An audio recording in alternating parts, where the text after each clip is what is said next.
Phil Harbottle, and this is my 47th video discussing 1950s British science fiction. Once again, I'd like to share some more of the rarest items in my collection with you. Ron Turner has long enjoyed a deserved reputation as one of the most stylish British science fiction artists in two separate areas. As I've shown throughout my video series, as a paperback cover artist, he appeared in the 1950s on UK books published by Sky and Milestone, Panther and many others.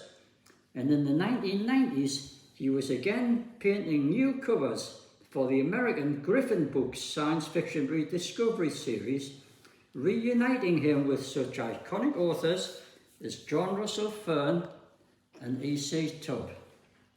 Here we see two examples. The Griffin Books Dwellers in Darkness by Fearn, and one of Tubb's best novels, The Return. Currently, scores of his dynamic covers are being reprinted in the US by Wildside Press. Again, particularly on books by Fearn, The Man from Hell, a new collection of short stories. Star Slave, a new Tubb novel.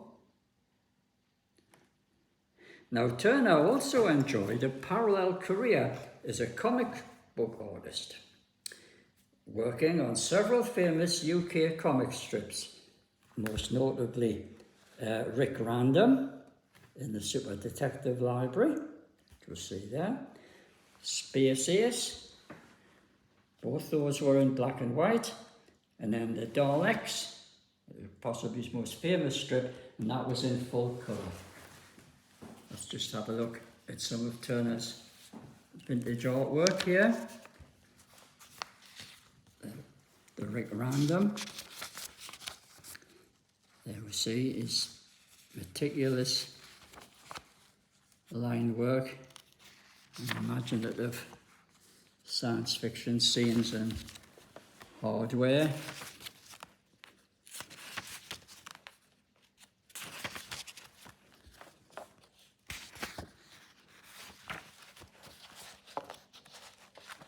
The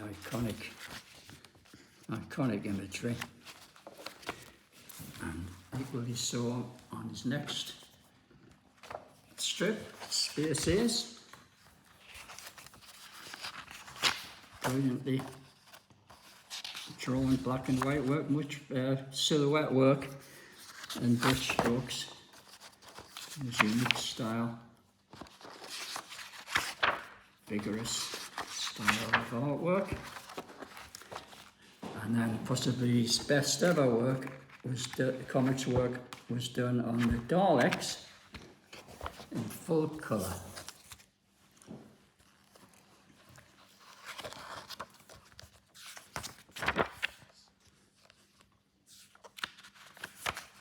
Beautiful, glowing full colour.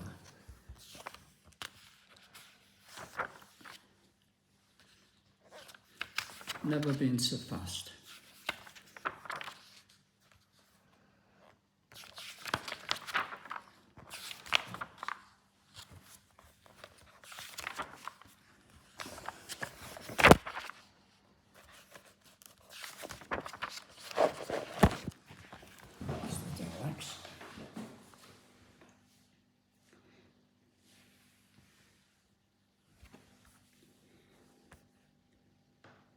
In the 1980s, he created new black and white comic strip versions of some classic Fearn and Tubb stories, as we see here, and a graphic novel version of The Golden Amazon.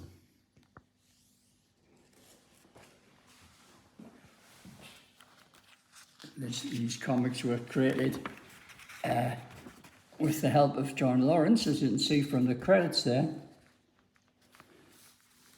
John worked with me he worked on the layouts, and I wrote the scripts. You can see that Turner had lost none of his touch in the intervening decades. Beautiful, meticulous comic strips.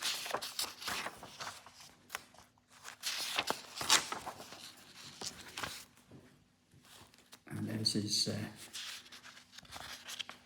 a version of an easy tube story.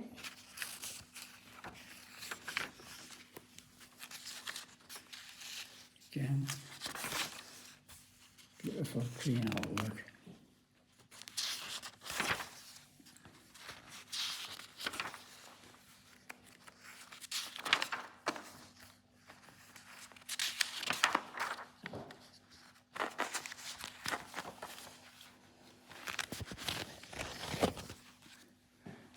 Golden Amazon, signed by Ron Turner.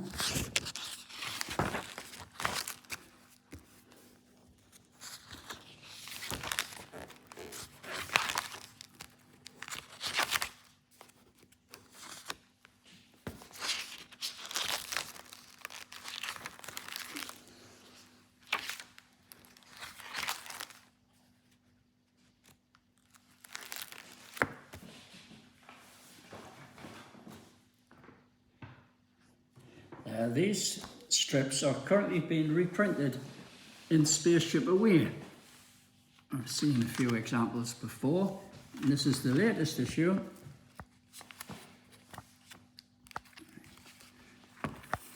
There we are. It's reprinting from Invaders from Turner, reprinting from that magazine.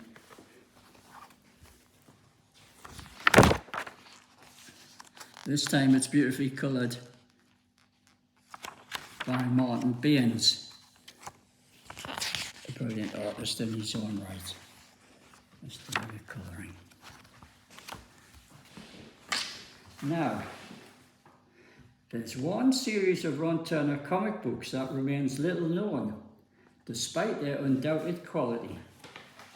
And let's reveal them now.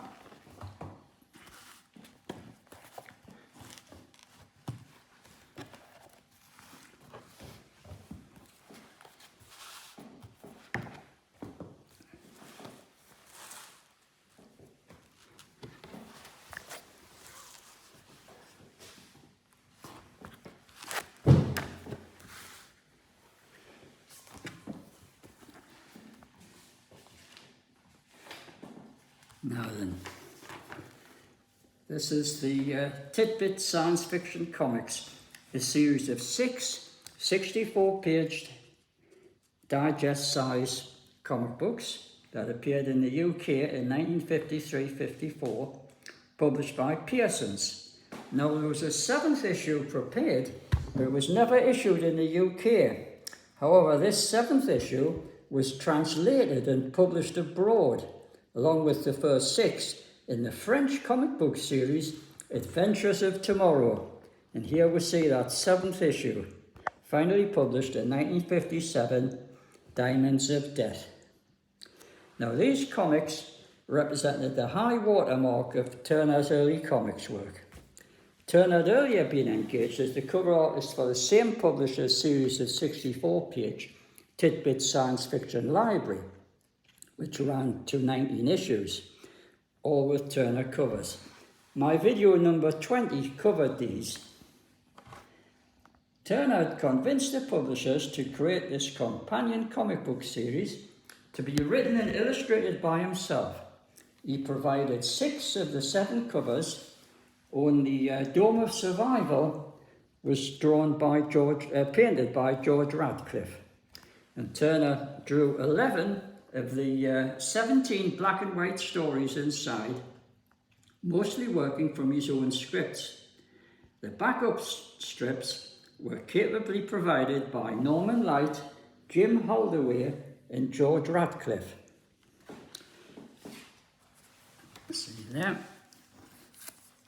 There we have Norman Light.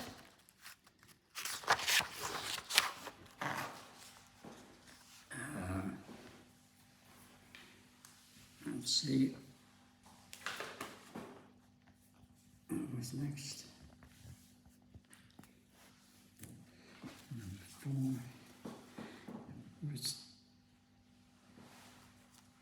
That's one, number 6.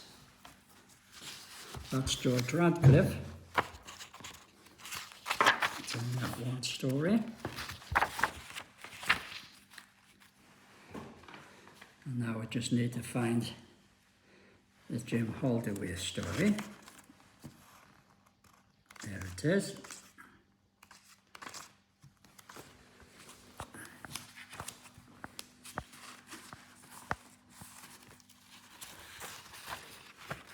Jim Holdaway. See, Turner.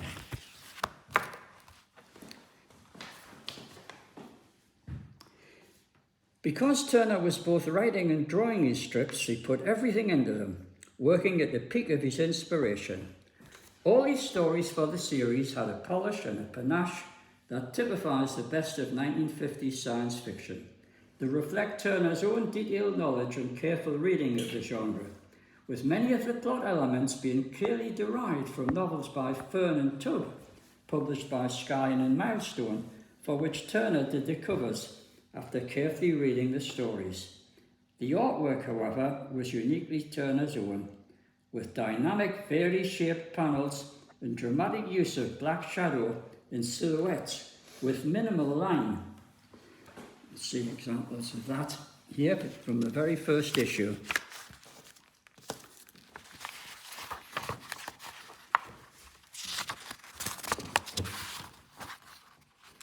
Silhouette work.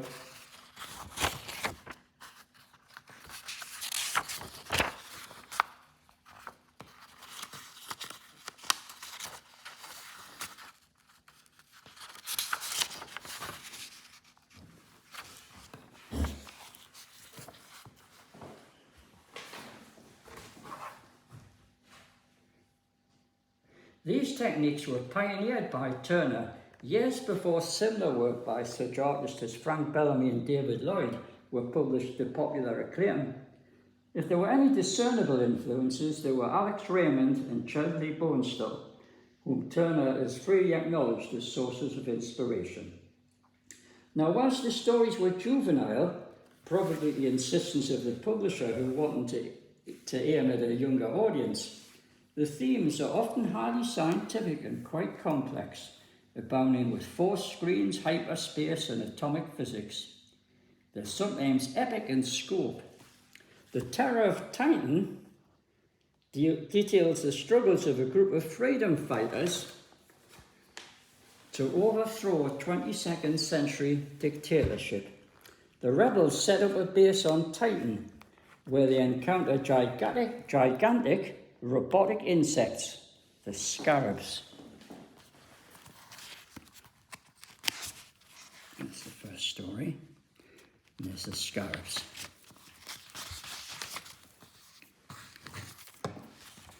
There we are. See them on that page. Now, these creatures were recognisably derived from Tubb's novel, I Fight for Mars.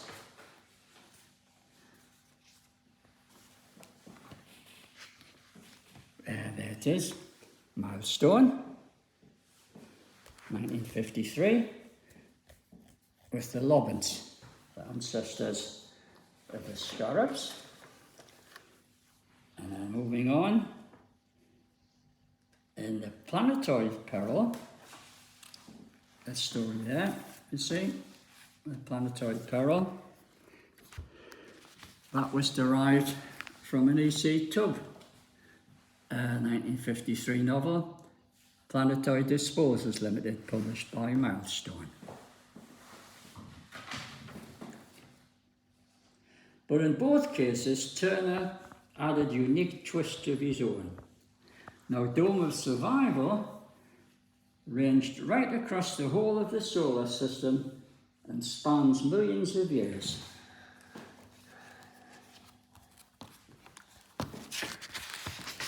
An epic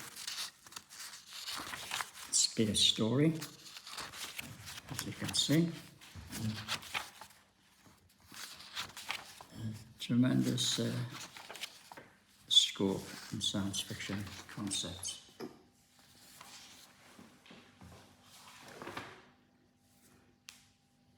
That was the Dome of Survival.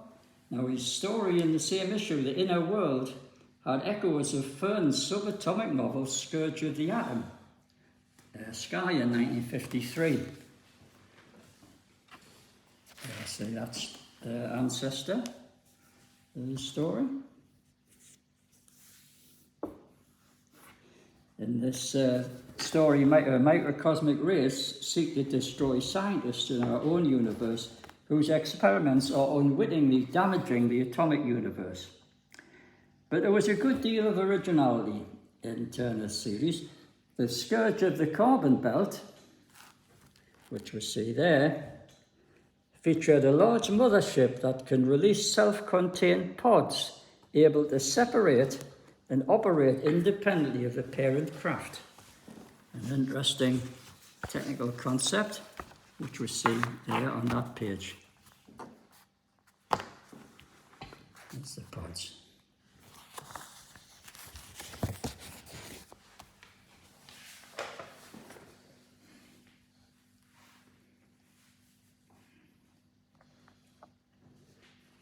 In the Deimos deadline, which we see here,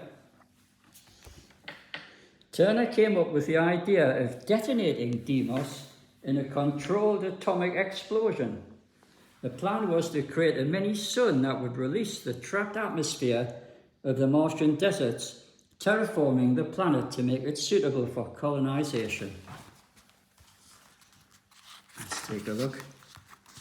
There you see the Martian moon being detonated in an atomic explosion, forming a mini-sun.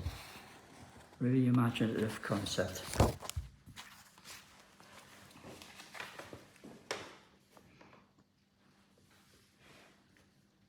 Equally impressive were Turner's space engineering hardware, spaceships and spacesuits, etc., which reflected Turner's own scientific and engineering knowledge. Now, all of these Tit-Bits comics are extremely rare, but the six UK issues were reissued a few years ago in this short run comic. It was done in a pirated facsimile photocopied omnibus edition with the issues printed out of order, incidentally. But the now rare originals do turn up occasionally on sites like eBay, and they're worth the high prices they command. Look out for them. Now, it's to be hoped that Ron Turner's friend and agent, John Lawrence, can resolve the current problems with the copyright holders and have the Tit-Bits series reprinted soon, preferably colorized by the talented artist John Ridgway, who's made such a brilliant job with John's own long-run magazine, reprinting the Space Age stories. Here we see the first of many reprinted issues to date. Let's take a look at these black and white Space Age stories, colorized by the amazing John Ridgway. Absolutely beautiful.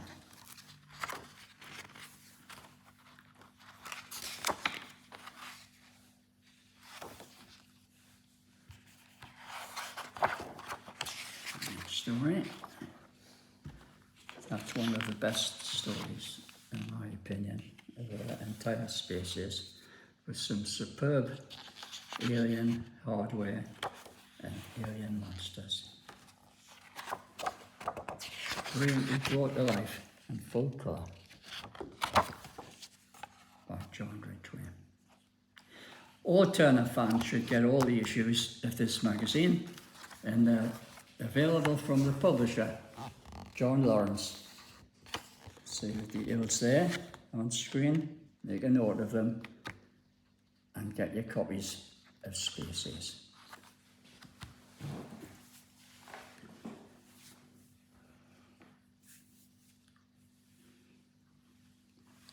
Now, another essential 1950s item for Turner collectors was the amazing and beautiful pop-up book Into Space with Ace Brave, Space Master. It was published by Byrne Brothers, and it's a very rare book, especially in good condition with intact pop-ups.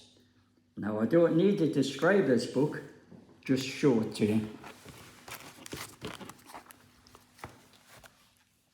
Superb cover. And there, can you get that obliquely so you're sort of looking sideways on? You can see the effect of the pop-ups.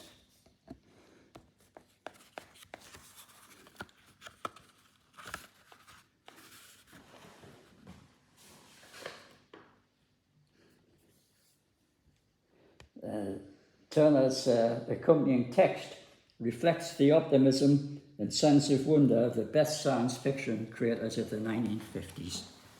Now let's see another pop-up.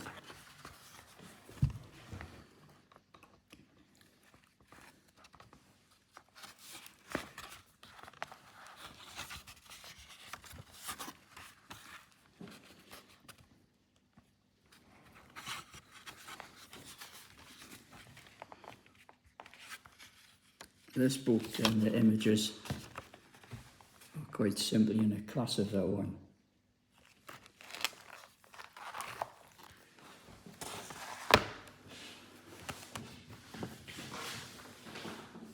Finally, let's take a quick look at a couple of juvenile hardcovers with Turner covers, published by Dacres. Ace Carew, published under their Viscount imprint, was a reprint of a wartime novel by our old friend Edward R. Holmgall, whose diabolical human bat novels we looked at in my last video. It only made its way into my collection because it has an attractive cover by Ron Turner. Set during the Second World War, its plot revolved around British pilots battling against the menace of Germany's V-1 Doodlebug missiles.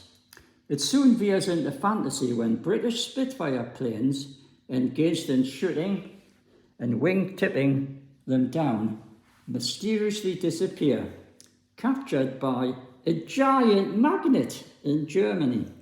The pilots are then hypnotized to believe they are German pilots and sent back in their own aircraft, modified to fly ahead of a new wave of V-1 flying bombs, guiding them by radio. It's written in an appallingly jingoistic juvenile style that is nowadays virtually unreadable. It's awful.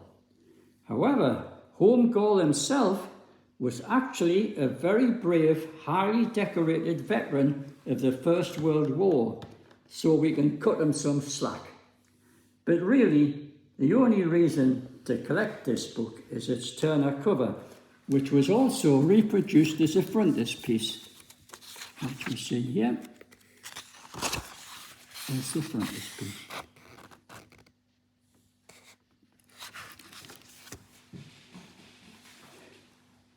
Now, more properly science fiction was Jules Verne's Journey to the Centre of the Earth, adapted by Isabel Forty for Dacre's companion children's classic series.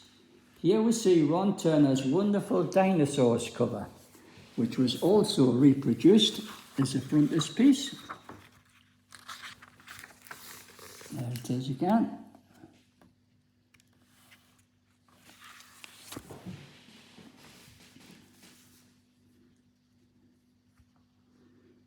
But note, this was only in its first edition. The frontispiece only appears in the first edition, the one with blue boards. This edition here was one of the later reprints with light orange boards, and these reprint editions don't have the frontispiece. They have an ugly black and white drawing that's not by Turner.